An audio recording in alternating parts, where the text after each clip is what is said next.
Okay. Make sense? Yeah, now it does. I missed that part. So this whole time I'm like, wait.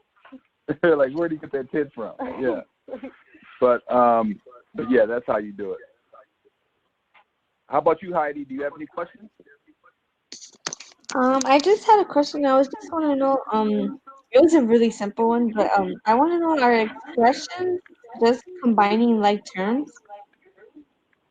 Uh-huh. So let's do one.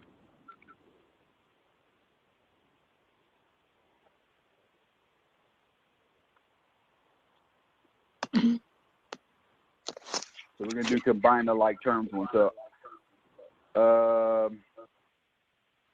let me see. I'm trying to come up with one off the top of my head here. So let's say if we have 3x minus 30 equals, let's say,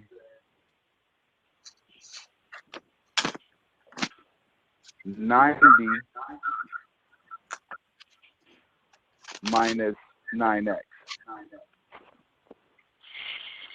Okay?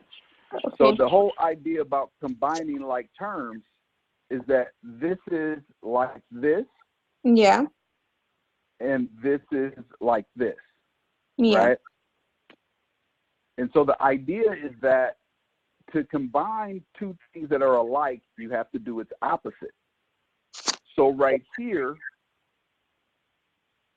we have minus 9x. So what's the opposite of minus 9x?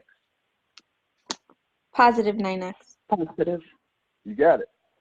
And if I do it to this side, I have to do it to this side, right? Because it's equal.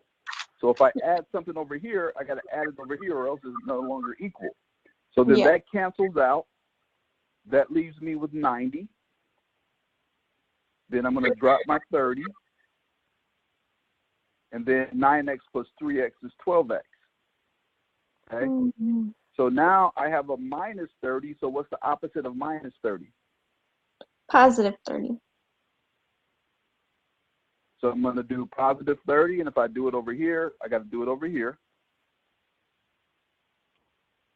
That gives me 120. That cancels out. And that gives me 12x. Now, are you with me? Yes. Okay. So now this is x multiplied by 12. So what's the opposite of multiplication? You divide 12 by 20. Yep. So you divide it by 12. And if I divide this side by 12, I have to divide this side by 12. That cancels out, just leaving me x. I'm going to come over here. X. And then 120 divided by 12 is 10. Oh, yeah. Okay. Yeah, I was Does just that make sense? Yeah.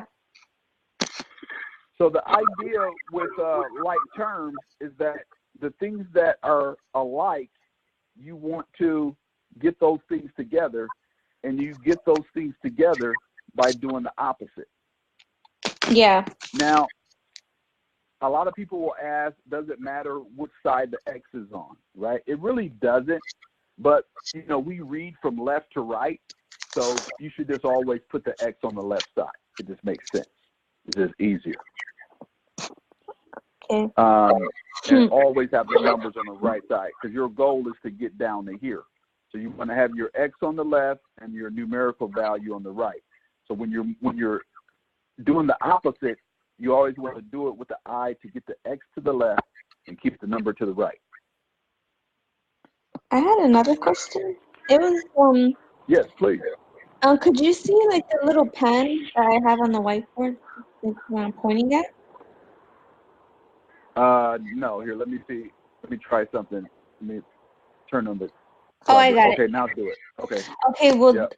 if this was you know, the negative, and if this was a positive, would you have to use the negative times positive equals negative down here? Because you're adding and subtracting. So that only comes into play when you're doing multiplication or division. Oh, okay. Yeah. Yeah, see, when you're up here, right? Uh-huh. And when you're up here, you're doing addition and subtraction. But like when you were down here, you were doing division.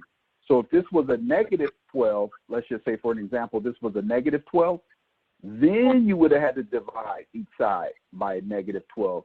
Then that would have been a positive divided by a negative, and the answer would end up being negative. Oh, okay. Right? Because I thought this was multiplication because it had this. Yeah, so this is multiplication, but we're not doing anything with that yet. Right now we're just adding to it. Oh. And then we don't do anything with that until we get down here. Oh, okay. Yeah. Thank you.